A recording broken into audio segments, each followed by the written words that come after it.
ये कहा जाता है कि महाराणा प्रताप को लेकर के कि नीला घोड़ा रासवार, ठीक है ना, उस गीत के ऊपर अपन देखते हैं, उसके अंदर अपने पूरे युद्ध का चित्रण आ जाएगा भाई कि हल्दी घाटी का युद्ध कैसे हुआ था। तो देखो आप यहाँ पर ये कहा जाता है कि महाराणा प्रताप को लेकर के नीला घोड़ा रासवार मारा मेवाड़ी सरदार राणा सुन तो ही जाजो जी, मेवाड़ी राणा सुन तो ही जाजो जी। मतलब कि महाराणा प्रताप को कहा गया है नीला घोड़ा रासवार मारा मेवाड़ी सरदार राणा सुन तो ही जाजो जी। फिर महाराणा प्रताप को लेकर के अकबर के मन में क्या विचार थे वो देखते हैं। राणा थारी डकाल सुनने अकबर दूजो जाए, राणा थारी डकाल सुनने अकबर दूजो जाए, हल्दी घाटी रंगी खून सू नालो बहतो जाए, हल्दी घाटी रंगी खून सू नालो बहतो जाए, ओ चाली मेवाड़ी तलवार बह गया खूनारा खंगार राणा सुन तो ही जाजो जी, मेवाड़ी राणा सुन तो ही जाजो जी। मतलब यहाँ पर ये बताया गया कि राणा थारी डकार सुनकर अकबर दूजो जाए।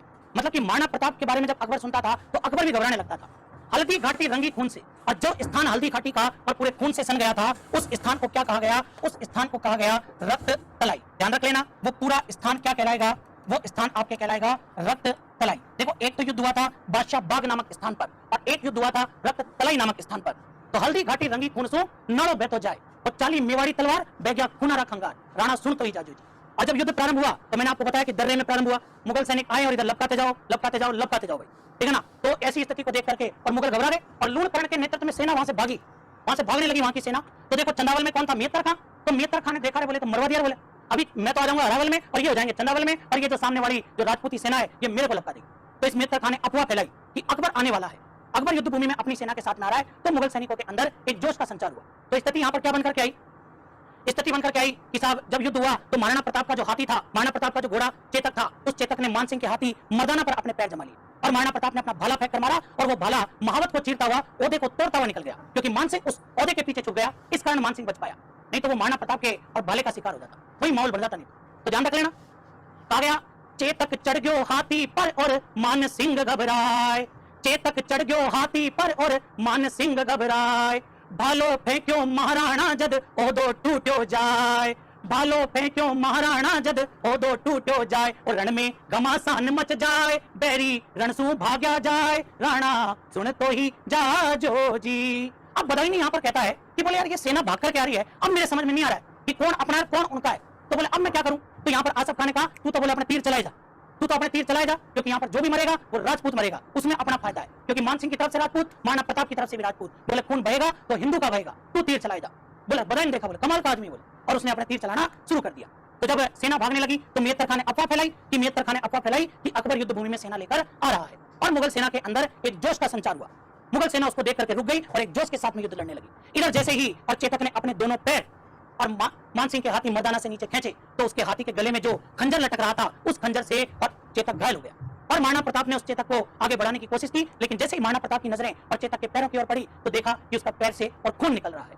तो महाराणा प्रताप को लगा कि चेतक अब वो पराक्रम नहीं कर पाएगा जो मैं उससे अपेक्षा करता हूं, और ये देख करके मुगल सैनिकों ने महाराणा प्रताप को चारों तरफ से घेर लिया। ऐसी स्थिति को और देखा किसने, झाला बीदा ने, और झाला बीदा देख करके तुरंत महाराणा प्रताप के पास में गया और महाराणा प्रताप को कहा कि इस मेवाड़ को अभी आपकी आवश्यकता है, इस मेवाड़ को अभी आपकी आवश्यकता है, आप युद्ध भूमि छोड़ करके तुरंत चले जाइए। और वैसे भी चेतक से आप जो अपेक्षा करते हैं वो नहीं हो पा रही है, और घोड़े से उतर करके आप युद्ध नहीं लड़ पाएंगे, क्योंकि एक राजा है नीचे उतर कर युद्ध नहीं लड़ेगा, ध्यान रख लेना। तो साहब आप युद्ध भूमि छोड़कर चले जाइए और अपना जो ये राजमुकुट है, ये कवच है, ये आप मुझे दीजिए। और महाराणा प्रताप से वो मुकुट और राजकवच लेकर के झाला बीदा ने धारण किया और मुगल सेना का ध्यान अपनी ओर आकर्षित किया, और महाराणा प्रताप उसका फायदा उठा करके युद्ध भूमि से चले गए।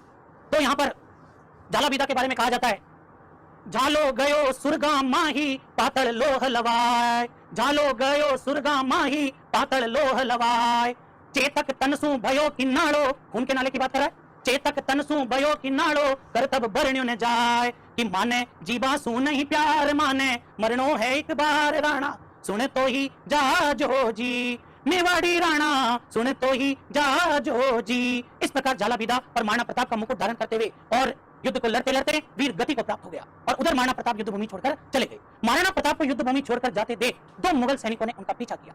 ऐसा कहते हैं कि मुगलों की तरफ से महाराणा प्रताप का एक भाई शक्ति सिंह भी युद्ध लड़ रहा था, और शक्ति सिंह ने जब उन मुगल सैनिकों को अपने भाई की ओर जाते हुए देखा तो एक भाई के प्रति प्रेम उमड़ गया, और एक प्रेम उमड़ गया और उधर जब जाते हुए उनको देखा गया तो ध्यान रखना शक्ति सिंह उनके पीछे हो लिया और जैसे ही वो मुगल सैनिक और उन पर वार करना चाह रहे थे, जैसे ही मुगल सैनिक उन पर वार करना चाह रहे थे तो ध्यान रख लेना उसी समय और शक्ति सिंह ने उन दोनों मुगल सैनिकों को लपका दिया, उन दोनों मुगल सैनिकों को लपका दिया। महाराणा प्रताप ने पीछे मुड़ करके देखा तो एक पंक्ति बनी, शक्ति सिंह की गर्दन झुक गई पड़ियो पगा में आए, शक्ति सिंह की गर्दन झुक गई पड़ियो पगा में आए, प्यार झूम गयो गले लूम गयो वचन न मुंडे आए, प्यार झूम गयो गले लूम गयो वचन न मुंडे आए, और दोनी आंसू डाडल काय वारी बाहा कुण छुड़वाए, राणा सुन तो ही जाजो जी, मेवाड़ी राणा सुन तो ही जाजो जी, और नीला घोड़ा रासवार मारा मेवाड़ी सरदार राणा सुन तो ही जाजो जी, मेवाड़ी राणा सुन तो ही जाजो जी।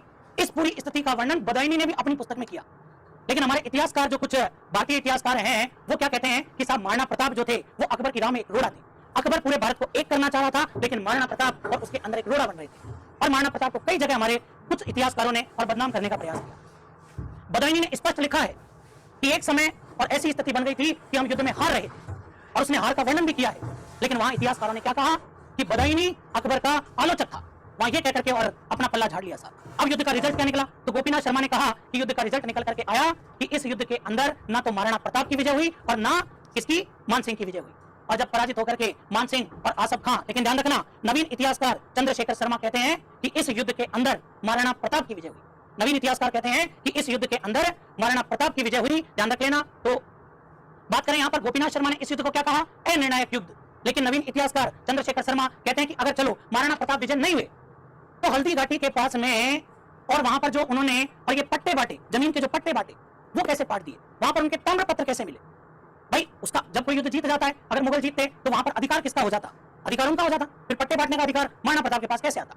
तो ये ध्यान रखने वाली बात है कि नवीन इतिहासकार चंद्रशेखर शर्मा क्या कहते हैं, महाराणा प्रताप विजयी हुए, लेकिन अगर गोपीनाथ शर्मा की बात करें तो वो कहते हैं ये युद्ध अनिर्णायक युद्ध रहा। तो ये युद्ध का यहाँ पर वृत्तांत निकल करके आया। इस युद्ध में महाराणा प्रताप का मुकुट लेकर के, और अपन बात करें कि वीर गति को प्राप्त करने वाला कौन, तो वीर गति को प्राप्त करने वाला वो अगर बात करें तो झाला बीदा।